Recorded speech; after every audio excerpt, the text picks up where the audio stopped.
Putin की nuclear हमले की धमकी पर अपने बयान से क्यों पलटे ज़ेलेंस्की? पुतिन की कौन सी बात ज़ेलेंस्की को अब लगने लगी है सच? रूस के ब्लैक सी फ्लीट के खिलाफ यूक्रेन ने कौन से ड्रोन किए तैनात और यूक्रेनी सेना ने खेरसोन के होटल में क्यों दागी मिसाइलें?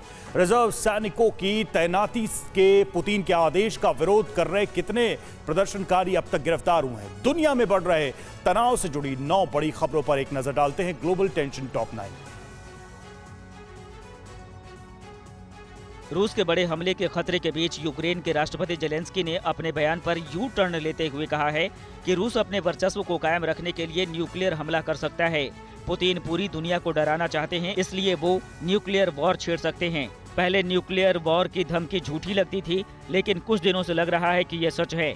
इससे पहले ज़ेलेंस्की ने पुतिन की परमाणु धमकी को यूक्रेन में हार की हताशा और दुनिया को डराने के लिए सफेद झूठ बताया था। क्या आप सिलाई सीखने के लिए हजारों रुपए खर्च करने के लिए चिंतित हैं? फ्रीडम ऐप को डाउनलोड करें, 40 घंटों का टेलरिंग कोर्स देखिए और खुद का टेलरिंग बिजनेस शुरू करें। ओमेगा की खाड़ी में संदिग्ध वोट मिलने के बाद रूस की ब्लैक सी फ्लीट के खिलाफ आत्मघाती ड्रोन की तैनाती कर रहा है यूक्रेन। रूस का ब्लैक सी फ्लीट अभी यूक्रेन के सेवास्तोपोल में तैनात है, जिसे रूसी सेना नेवल बेस के तौर पर इस्तेमाल कर रही है।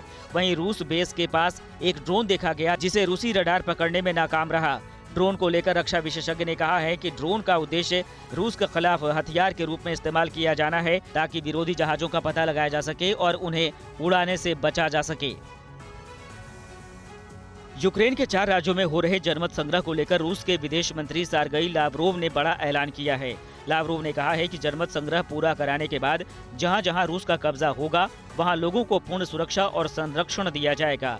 डोनेस्क, लुहांस्क, खेरसोन और ज़ेपोरिज़िया में जनमत संग्रह कराने के लिए वोट डाले जा रहे हैं।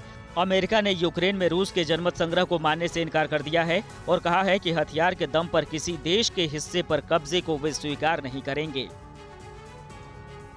रूसी राष्ट्रपति पुतिन के रिजर्व सैनिकों की तैनाती के आदेश के बाद पूरे देश में लाखों लोग सड़कों पर उतर आए हैं और सरकारी संपत्तियों को नुकसान पहुंचा रहे हैं। प्रदर्शनकारियों ने सैनिक लामबंदी के खिलाफ 3 सैन्य भर्ती कार्यालयों को आग भी लगा दी। गुस्साई भीड़ ने लेनिनग्राद ओब्लास्ट के किरोवस्क में सैन्य भर्ती सेंटर की खिड़की से पेट्रोल डालकर आग लगा दी, तो वहीं लेनिनग्राद ओब्लास्ट और मोर्दोविया में 2 भर्ती कार्यालयों को फूंक दिया। यूक्रेन के 4 इलाकों में रिजर्व फोर्स की तैनाती के ऐलान के बाद पुतिन के खिलाफ रूस में विरोध प्रदर्शन तेज हो गए हैं। रूस के सरकारी न्यूज चैनल RT रशिया के एडिटर ने हिंसक प्रदर्शन के लिए अधिकारियों को जिम्मेदार ठहराया है। मार्गरीटा सिमोनिया ने कहा है कि गलत लोगों को कॉल अप लेटर भेजे जाने से गुस्सा भड़का है। नियम 35 साल तक के लोगों की भर्ती का है, लेकिन बुलाया जा रहा है 40 साल तक के लोगों को। इसलिए सैनिक लामबंदी को लेकर पूरे देश में विरोध हो रहा है। सैनिक लामबंदी का विरोध कर रहे अब तक 1000 प्रदर्शनकारियों को गिरफ्तार किया गया है। यूक्रेन में जारी जंग को लेकर पोलैंड के पीएम ने पुतिन को लेकर बड़ा दावा किया है। मोरावेकी ने कहा है कि जंग की वजह से रूस में पुतिन के शासन पर पकड़ कमजोर हो रही है, इसलिए वे यूक्रेन पर हमले तेज कर रहे हैं। वहीं रूस से भाग रहे रिजर्व सैनिकों को लेकर ज़ेलेंस्की ने कहा है कि हम रूस से भागे सैनिकों के साथ न्याय संगत बर्ताव करेंगे और सरेंडर करने वाले रूसी सैनिकों को प्रताड़ित नहीं किया जाएगा। ज़ेलेंस्की ने रूसी सैनिकों को चेतावनी देते हुए कहा है कि तुम्हारे पास अब भी 2 रास्ते बचे हैं, या हमारी जमीन छोड़ दो या सरेंडर करो। खेरसोन में जारी जनमत संग्रह के बीच यूक्रेनियन आर्मी ने प्ले होटल पर मिसाइल से ताबड़तोड़ हमले किए। रूस ने यूक्रेनी आर्मी पर नाटो की खुफिया इनपुट पर होटल पर हमले का आरोप लगाया है। खेरसोन के रूसी समर्थक अलगावने ने कहा है कि यूक्रेन के मीडिया कर्मियों ने यूक्रेन के होटल पर हुए मिसाइल हमले को आतंकी हमला बताया है। अलगाववादियों ने मिरियो के होटल पर मिसाइल दागी है, जिससे खेरसोन के सच को दबाया जा सके।